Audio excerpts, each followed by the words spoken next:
Selamat tengah hari guru-guru dan murid-murid. Saya Pegawai Sains Pemakanan Syahir Samsudin, Wakil dari Jabatan Kesihatan Negeri Johor. Pada hari ini saya ingin memperkenalkan program pemakanan sihat Anak Johor Tinggi, Sihat dan Hebat. Anjuran bersama Jabatan Pendidikan Negeri Johor dan Jabatan Kesihatan Negeri Johor. Murid-murid, sila beri perhatian sepanjang program sebab kita ada pertandingan kuis kepada murid-murid dan hadiah yang menarik menanti anda semua. Adakah murid-murid tahu tentang masalah pemakanan yang dihadapi oleh murid-murid di negara kita Malaysia? Mari kita tengok bersama-sama masalah pemakanan yang berlaku di Malaysia, terutamanya di negeri Johor.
Adakah murid-murid bimbang tentang status berat badan sendiri? Sama ada kurang berat badan, normal, berlebihan berat badan atau obes? Adakah tinggi anda sesuai mengikut umur ataupun bantut? Hari ini kita ada cikgu pemakanan iaitu Cikgu Teo yang berada di Sekolah 3C. Mari kita sama-sama mempelajari sesuatu daripada Cikgu Teo. Selamat tengah hari cikgu-cikgu dan murid-murid. Hari ini saya berada di Sekolah 3C. Cerdas, cerdik dan ceria. Cikgu berasa gembira hari ini dapat berjumpa dengan murid-murid di sini. Selamat tengah hari Cikgu Teo. Saya Ting Ting. Saya risau selepas menonton video tadi. Macam mana nak tahu berat saya ni normal atau tidak? Ibu saya cakap saya montel dengan comel, bukannya gemuk. Ting Ting murid tahun 4, berat 52 kilo, tinggi 136 cm. Bolehkah Cikgu Teo tolong semak untuk saya? Cikgu, saya Pepe. Saya kelakar sekelas Ting Ting. Saya lebih rendah daripada Ting Ting. Cikgu boleh tolong saya semak juga? Ting Ting dan Pepe, nak tahu berat badan normal atau tidak, kita perlu kira indeks jisim tubuh atau lebih dikenali sebagai Body Mass Index BMI. Ini adalah cara pengiraan untuk BMI. Kita menggunakan berat dalam kilogram bahagi dengan tinggi 2 kali dalam meter. Sebagai contoh, Ting Ting yang berumur 10 tahun mempunyai berat badan 52 kilo dan 136 cm. Untuk kirakan BMI Ting Ting, kita ambil 52 bahagi dengan 1.36 bahagi sekali lagi dengan 1.36. Jadi BMI yang tepat untuk Ting Ting adalah 28.1. Selepas mengira BMI, kita rujuk pada Carta Pertumbuhan Kanak-kanak dan Remaja 2007. Seperti yang murid nampak di depan, carta yang warna biru untuk lelaki, carta yang warna merah jambu untuk perempuan. Carta pertama yang diguna adalah BMI untuk umur. Carta ini sesuai diguna oleh murid yang berumur 5 tahun sehingga bawah 19 tahun. Carta ini terdiri daripada 5 kategori, iaitu obese, Pelebihan berat badan, normal, kurus dan kurus telur. Ting-Ting berumur 10 tahun mempunyai BMI 28.1. Jadi, Ting-Ting jatuh pada kategori obese. Cara kedua yang diguna adalah tinggi untuk umur. Cara ini sesuai diguna oleh murid yang berumur 5 tahun sehingga bawah 19 tahun. Cara ini terdiri daripada 3 kategori: nombor ketinggian, bantut dan bantut teruk. Ting-Ting berumur 10 tahun mempunyai ketinggian 136 cm. Ting-Ting berada dalam keadaan normal. Pei-Pei juga berumur 10 tahun mempunyai ketinggian 124 cm. Pei-Pei berada dalam keadaan bantut. Habislah, Ting-Ting obes. Apa yang Ting-Ting patut buat? Ting-Ting tak nak obes. Pei-Pei pun tak nak jadi bantu. Ya, jangan sedih Ting-Ting dengan Pei-Pei. Kalau kita makan ikut piramid makanan Malaysia yang baru dan aktif bersenam, pasti berat badan dan tinggi kita boleh capai normal. Makan ikut piramid makanan baharu? Macam mana tu? Ini adalah piramid makanan Malaysia baharu sebagai satu panduan untuk pengambilan makanan harian kita. Aras 1 piramid makanan Malaysia terdiri daripada kumpulan sayur-sayuran dan buah-buahan yang membekalkan vitamin, mineral, serat untuk mencegah penyakit. Murid-murid, kita perlu makan sekurang-kurang 3 jenis sayur, sayuran dan 2 jenis buah-buahan setiap hari. Betul. Saya paling suka makan sayur dan buah-buahan. Mak saya sediakan banyak sayur dalam sarapan, makan tengah hari, makan malam saya. Itulah berat badan saya, sihat, tinggi saya, normal. Semoga saya pun cantik. Saya mempunyai imuniti yang kuat juga. Sayur dan buah mempunyai serat yang baik untuk penghadaman, antioksidan yang melambatkan proses penuaan. Sayur dan buah-buahan mempunyai vitamin, mineral yang dapat membantu untuk mencegah penyakit. Ia rendah kalori untuk mengurangkan risiko obesiti juga. Cikgu, Ting-Ting tak suka makan sayur dengan buah. Ting-Ting paling suka makan nasi.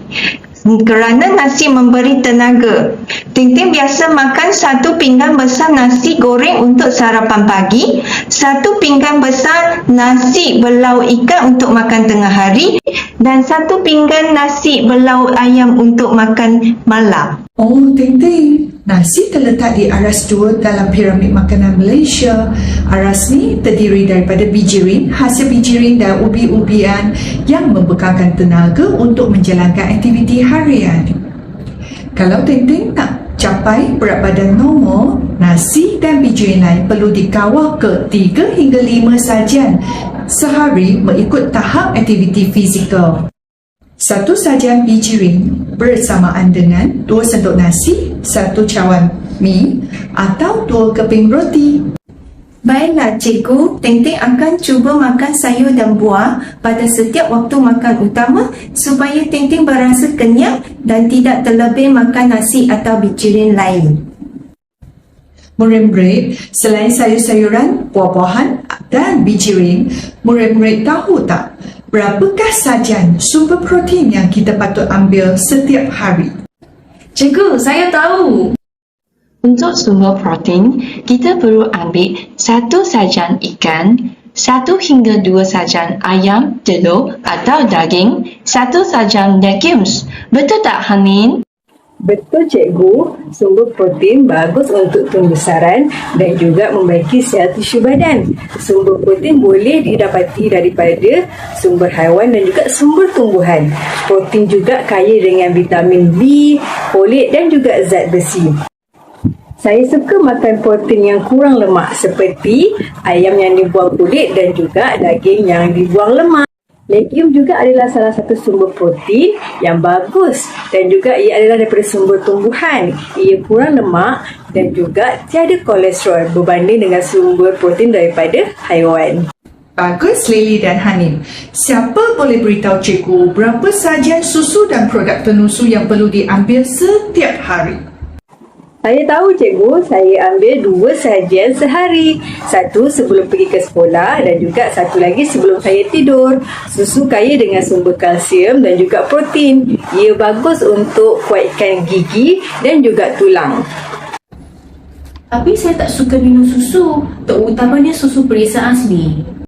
Bagi yang tidak gemar minum susu, boleh tambah susu dalam penyediaan puding, dadir atau jus buah-buahan. Pepe juga boleh ambil keju dan yogurt untuk menggantikan susu. Setiap hari kita perlu ambil 2 sajian susu dan hasil tenusu bagi membekalkan kalsium untuk membina tulang dan gigi yang kuat. Baiklah cikgu, saya akan ambil 2 sajian susu dan pula tenusu setiap hari. Jadi, adakah saya boleh terus jadi tinggi? Selain minum susu, makan secara sihat juga penting. Kita perlu makan ikut pinggan sihat Malaysia iaitu suku-suku separuh. Jom kita menonton video suku-suku separuh.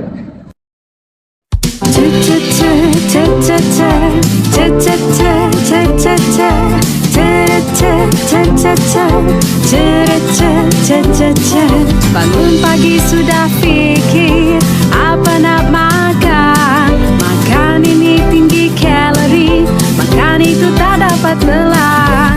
Jadi apa pilihan terbaik kalau nak sihat dan nak naik berat? Senang saja kalau nak sihat, ikuti saranan pinggan sihat Malaysia. Suku-suku separuh ikut saja.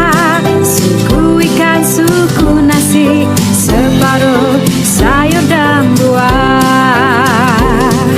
Suku separuh.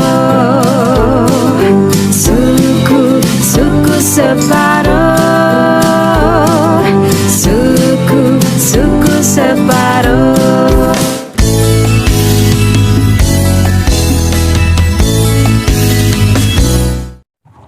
Betul cikgu, saya makan mengikut konsep suku-suku separuh dan juga air masak. Saranan pengambilan air masak adalah 6 hingga 8 gelas sehari. 6 hingga 8 gelas air kosong. Saya minum 6 hingga 8 gelas air orange setiap hari. Tengok, sudah nak habis sebotol jus buah saya minum untuk hari ni. Ting-ting, nanti balik cakap dengan ibu, air kordial yang ibu Ting-ting baju tu bukan jus buah-buahan sebenar. Minuman kordial mengandungi gula tambahan yang tinggi, berasa dan berwarna tiruan yang tidak baik untuk kesihatan dan tidak membawa manfaat untuk kesihatan. Air gosong pula adalah pilihan terbaik kerana tiada kalori dan gula, membawa pelbagai manfaat untuk kesihatan dan tidak menghalang penyerapan zat makanan. Faham ke murid-murid? Ada soalan lain? Cikgu, saya selalu tengok Pepe pergi kantin beli sausage tau. Betul. Makanan yang saya paling suka adalah sausage. Sedap betul sausage. Di rumah, ibu selalu masak ayam goreng untuk saya. Saya paling suka makan kulit ayam. Boleh kan gitu? Pepe paling suka makan sausage? Biar betul. Sausage bukan daging sebenar.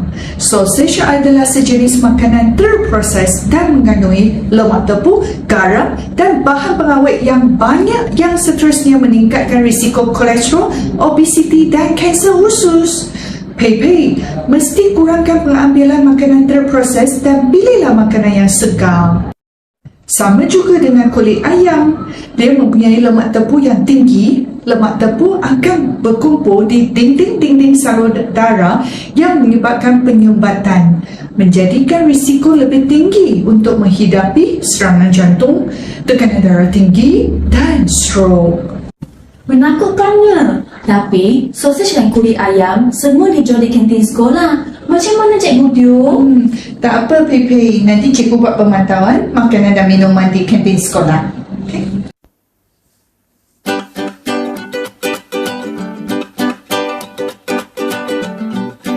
Makanan dan minuman yang dilarang dijual di kantin sekolah. Makanan dan minuman yang melanggar peraturan makanan seperti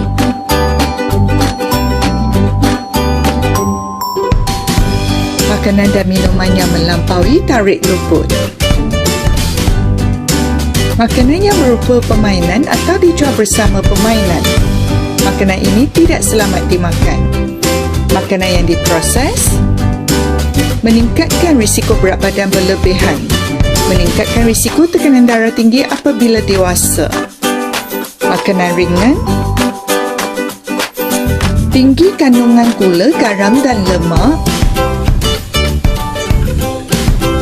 kurang kandungan nutrien dan mengganggu tumbesaran. Makanan yang dijeruk, proses menghasilkan jeruk mengurangkan kandungan nutrien, tinggi kandungan gula dan garam. Produk makanan segera meningkatkan risiko tekanan darah tinggi. Gula-gula dan coklat, minuman kordial dan ditambah topping, makanan berkrim atau bersalut gula, produk konveksi ais dan ais krim, minuman isotonik botanik berperisa dan karbonat meningkatkan risiko karies gigi, meningkatkan risiko berat badan berlebihan dan obesiti, menjadi hyperaktif,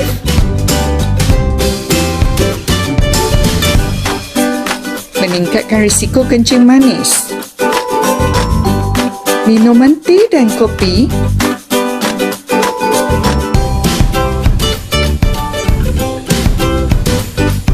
tanin dan kafein dalam kopi dan teh menghalang penyerapan vitamin dan mineral. Makanan dan minuman yang beralkohol. Amalkan makan secara sihat. Pantau makanan dan minuman yang dijual di kantin sekolah.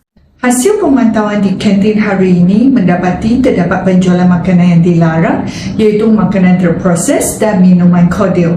Puan Ong, sebagai pengusaha kantin sekolah, Puan memainkan peranan yang penting dalam menyediakan persekitaran yang menyokong amalan pemakanan sihat di sekolah bagi membentuk generasi muda yang sihat. Makanan terproses adalah tinggi kandungan lemak dan garam, manakala minuman kordial adalah tinggi kandungan gula. Gantian yang lebih sihat termasuklah telur, tempe, sandwich, tahu sumbat, ayam yang dibuang kulit dan lemak, dan minuman seperti jus buah, soya, minuman bermalta, minuman berkerutu dan susu. Selain itu, cikgu berharap kuantiti sayur dapat ditambah dan buah-buahan dapat dijual setiap hari. Masalah yang saya hadapi sekarang ialah sayur yang dimasukkan dalam hidangan selalu dipilih keluar dan dibuang oleh murid-murid. Sedih bila saya lihat sayur-sayuran ini dipazirkan dan dibuang di tong sampah. Buah-buahan pun lebih kurang sama. Murid-murid hanya suka makan buah tertentu seperti tembikai sahaja.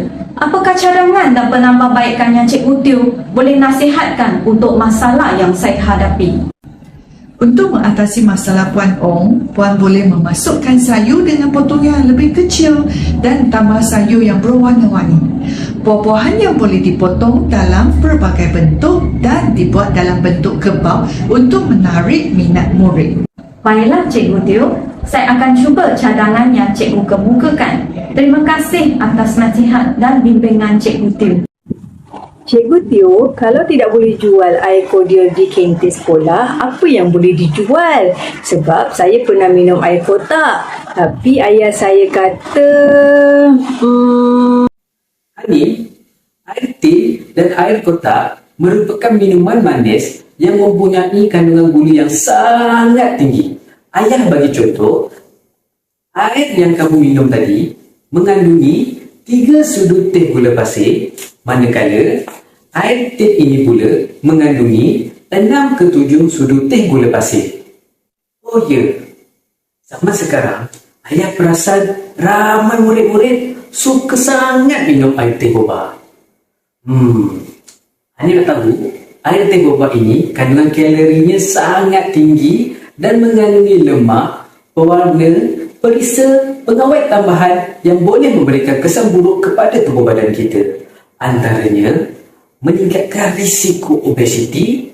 Yang keduanya, meningkatkan risiko kencing manis, sakit jantung, kanser gigi rosak melemahkan sistem imuniti badan dan murid-murid akan hilang fokus di dalam kelas. Yang paling ayah risau sekali, Hanim, pengambilan gula yang berlebihan ini akan memburukkan lagi simptom ADHD seperti hyperaktif, hilang fokus dan merencatkan perkembangan diri rasa murid-murid. Air yang paling bagus untuk tubuh badan kita adalah air kosong. Air kosong ini tidak mempunyai kalori dan mempunyai banyak khasiat kepada tubuh badan kita.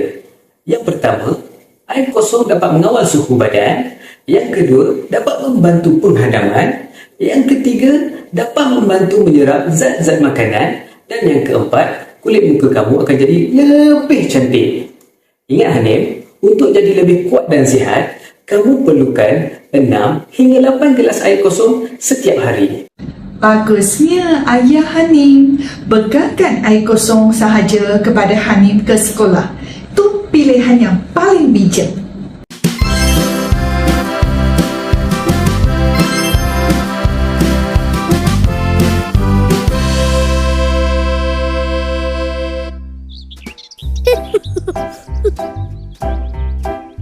Penatlah. Jom kita minum air kosong nak. Saya ada bawa air kosong sendiri. Bekas air saya comel. Jom minum.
Jom, mari kita minum air kosong bersama-sama. Kita telah sampai ke penghujung sesi kita. Tahniah kepada semua murid kerana berjaya mengikuti sesi pendidikan pemakanan kita. Kita bersyukur kerana hari ini kita mendapat banyak ilmu tentang pemakanan sihat. Selepas kita tahu, kita kena amalkan. Oleh itu, jom kita amalkan pemakanan sihat bersama-sama demi mencapai anak Johor tinggi, sihat dan hebat. Sebelum kita berpisah, mari kita dengar pesanan dari rakan kita Rara dengan videonya Jom Pilih Makanan Berkhasiat. Terima kasih semua, jumpa lagi.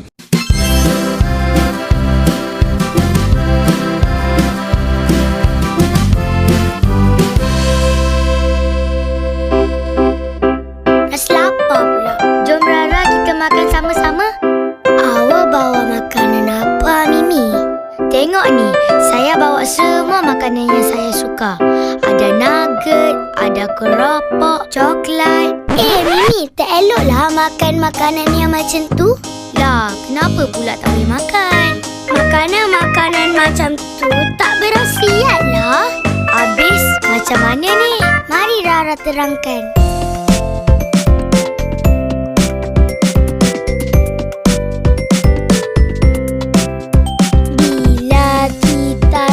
Lapar, semua kita nak makan, tapi kita kena pilih berkhasiat atau tidak.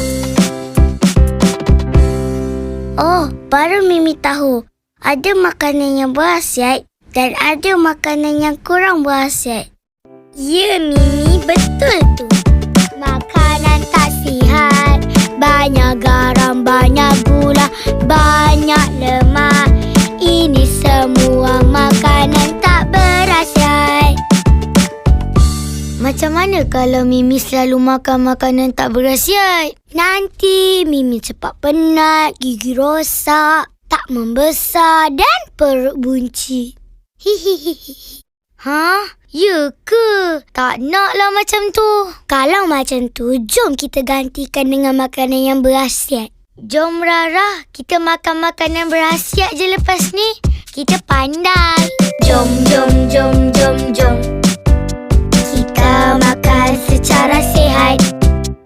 Jom, jom, jom, jom, jom. Makan makanan berkhasiat. Jajan tukar kacang, sosis tukar sandwich, air manis tukar susu, lollipop tukar buah. Jom, jom, jom, jom, jom. Kita makan secara sihat. Jom, jom, jom, jom, jom. Makan makanan berkhasiat. Jom kita sihat bersama. Jom, jom, jom, jom, jom. Kita sihat bersama. Jom, jom, jom, jom, jom. Kita sihat bersama. Makan makanan berkhasiat, amalkan suku-suku separuh.